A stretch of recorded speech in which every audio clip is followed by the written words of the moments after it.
오늘도 남모를 사정으로 아파하고 힘들어하고 계실 모든 분들을 위해서 소리치는 한의사 가수 이광호입니다. 반갑습니다. 자, 이제 바야흐로 다이어트의 계절이 돌아왔습니다.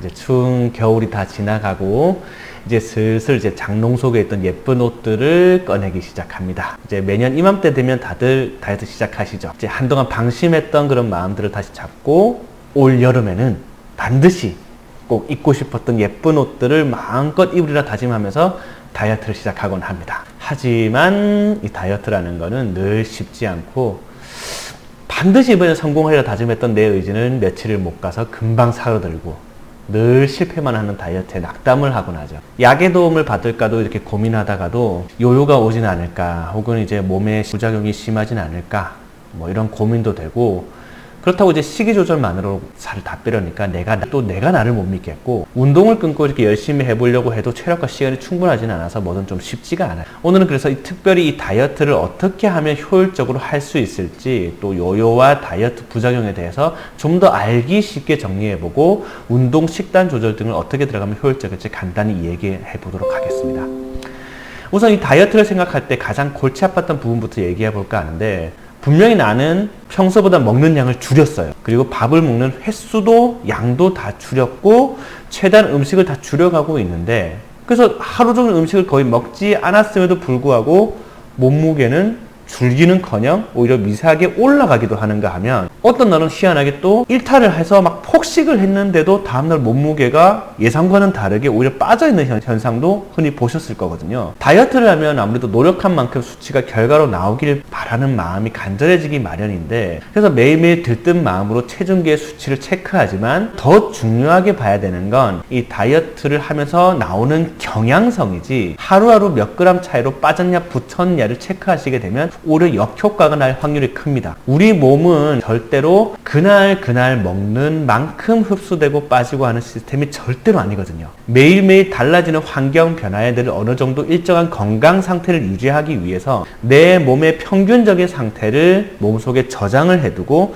늘 그 비슷한 상태를 유지하려 하는 항상성을 가지고 있다는 걸 꼭 기억하셔야 돼요. 이 원리에 따라서 그날 폭식을 하든 아니면 완전히 굶어서 아무것도 먹지 않았든, 그로 인해 당장의 음식물이 몸 안에 남아있는 영양만큼의 미세한 체중 변화는 있겠지만 적게 먹어도 흡수율을 높이고 더 적게 배출을 해버리게 되면 몸을 보호하는 쪽으로 기능이 작동하면서 도리어 당장의 체중은 0.5kg 정도 더 나올 수도 있는 거고요. 많이 먹어도 흡수율이 떨어지고 많이 배출하는 쪽으로 기능이 작동하면 도리어 체중이 0.5kg 정도 더 빠져서 나올 수도 있게 되는 결과가 여기서 나오게 되거든요. 게다가 다이어트를 시도하는 초반에 꼭 기억해 주셔야 되는 건, 음식을 확 줄이고 운동량을 급격히 늘리면 0.5kg에서 2kg 정도는 비교적 쉽게 체중 감량이 되는 듯한 모습을 보이는데, 이거 사실 다이어트 아니거든요. 이거 착각하면 안 되는 게, 이때 줄어든 몸무게는 대부분 몸속 수분 무게가 빠진 것일 확률이 크고 다이어트가 제대로 된 게 아닐 가능성이 굉장히 높아요. 다이어트를 계속 안 하다가 시작하면 땀 배출량, 소변 배출량 증가랑 흡수되는 수분량 감소만 가지고도 몸속 수분 함량이 줄어들면서 이 영향이 0.5kg에서 2kg 정도의 변화는 바로 가져올 수 있거든요. 문제는 이렇게 다이어트 초반 수월하게 약간 체중이 내려간 후부터는 도무지 더 이상 체중이 내려가지 않는 시점이 발생한다는 사실인데, 다이어트는 사실상 이때부터가 시작이에요. 체중 감량에 이용되었던 수분은 솔직히 수분 보충만 늘려주면 당연히 순식간에 그대로 다 복구되는 부분이거든요. 그 뒤부터가 정말로 지방이 타기 시작해야 다이어트가 본격적으로 시작이 되는 건데, 이건 대부분 단기간에 쉽게 되지만은 않는 경향성을 보입니다. 위에 말씀드린 항상성의 문제로 인해서 당장의 식이 조절과 운동이 계속 들어가도 몸이 스스로 기억하고 있는 예전의 평균 상태에 대한 인식이 바뀌지 않으면 몸은 내 뇌가 생각하는 거랑 반대로 어떻게든 흡수율을 높이고 배출량을 줄이고 식용을 증가시켜서 그 전에 평균적인 몸 상태를 그대로 복구시키기 위해 최선을 다할 가능성이 큽니다. 이거 완전 내 안에서 나와 내가 싸우는 형국이 돼버리거든요. 그래서 이때 대부분 노력에 비해서 체중 감량의 성과가 전혀 나타나지 않는 정체기가 나타날 확률이 상당히 높고요. 이 시기에는 아까 말씀드렸다시피 다이어트를 원하는 나의 생각과 그것을 거부하는 내 몸이 서로 싸우고 있는 상태라고 보시면 돼요. 그렇다 보니까 이제 노력의 결과물로서의 체중이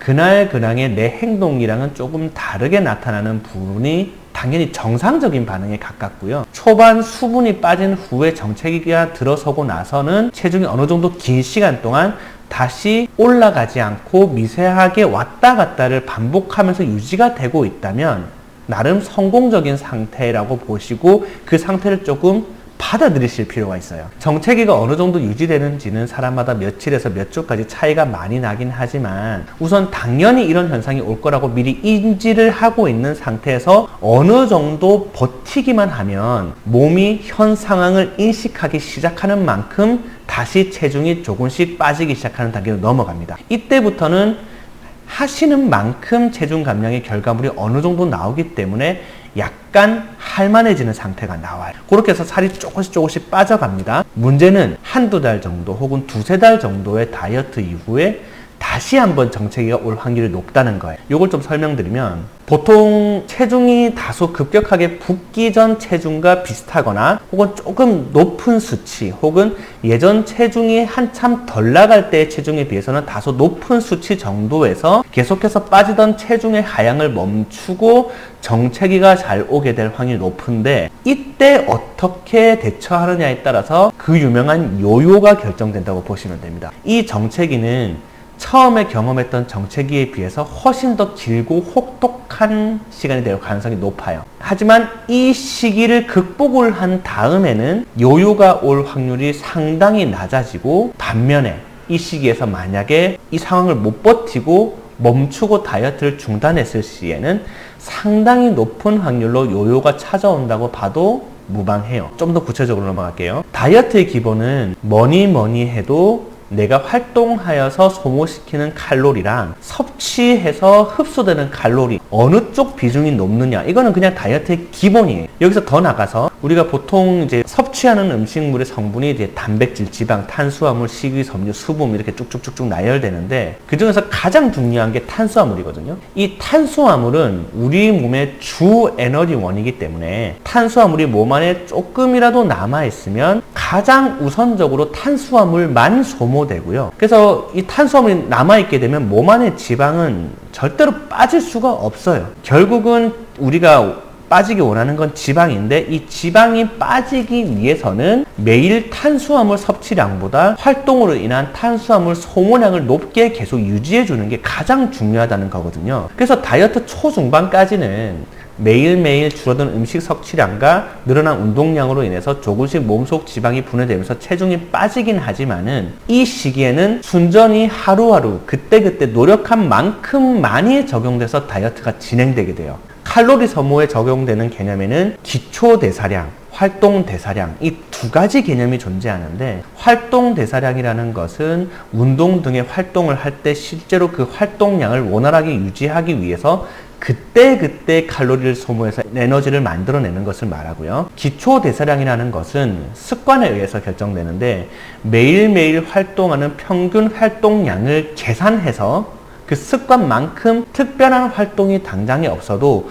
미리미리 매일 칼로리를 소모시켜서 준비해두는 에너지를 말하는 거예요. 다이어트 초중반에는 활동 대사량에 의존해서 체중이 감량되기 때문에 딱 하는 만큼만 빠지고 노력 여부가 조금 느슨해지는 것이 지속되면 금방 다시 체중이 복구가 되게 돼요. 두 번째 정체기가 오는 시기라는 것은 바로 이 다이어트의 활동의 핵심이 활동 대사량에서 기초 대사량 중심으로 변환되는 시기라고 이해를 하시면 되는데 다이어트 중에도 늘 도리어 몸을 지키기 위해서 저항을 하던 신체가 바뀐 식사 습관과 운동 습관에 맞추어서 스스로 변화를 받아들이는 시기가 바로 이 정체기라고 해석하시면 되거든요. 사람마다 이 저항의 정도가 다르게 적용되긴 하지만 오랜 정체기를 거치면서 다시 수월하게 체중이 감소하기 시작하는 타이밍이 옵니다. 이런 시기에는 체중이 더 이상 줄지 않는다고 해서 좌절하거나 더 혹독하게 다이어트를 진행할 필요가 없어요.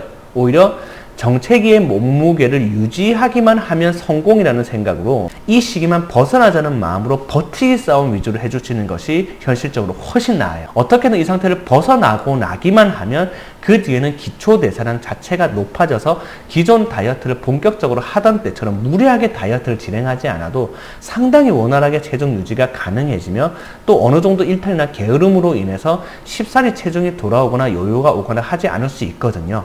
이때만 바라보면서 어떻게든 버티세요. 당연히 그 후에 너무 무분별하게 생활 리듬이 흐트러지면요, 체중이 복구될 수 있겠지만 최소한의 노력만으로 충분히 유지가 가능한 지점이 반드시 온다는 것만 기억하시고 버티세요. 반면에 요거를 못 버티게 되면 기초대사량을 확장하는 데까지 가지 못한 채 다이어트가 중단되게 되는데, 그러면 당연히 습관만 조금 돌아오면 그대로 체중 복구가 이루어지는 까닭에 요요가 오기 쉽고요. 더욱이 요요란 것은 쉽게 말해서 습관이 바뀐 측면에 비해서 약이나 보조식품 등에 의존한 이 의존성 비중이 클수록 요요가 잘 온다고 이해하셔도 무방하거든요. 결국 정리해서 요요가 오지 않고 성공적인 다이어트를 한다는 건 누구나 다 알고 있는 바처럼 습관 자체가 몸에 익지 않는다면 애초에 불가능한 점이라는 걸 강조드리고요. 다만 한번 이 정체기를 뚫고 기초대사량 확장에 진입한 후에는 결국 다이어트 관리가 결코 어렵지만은 않다는 점 반복해서 계속해서 강조드려요.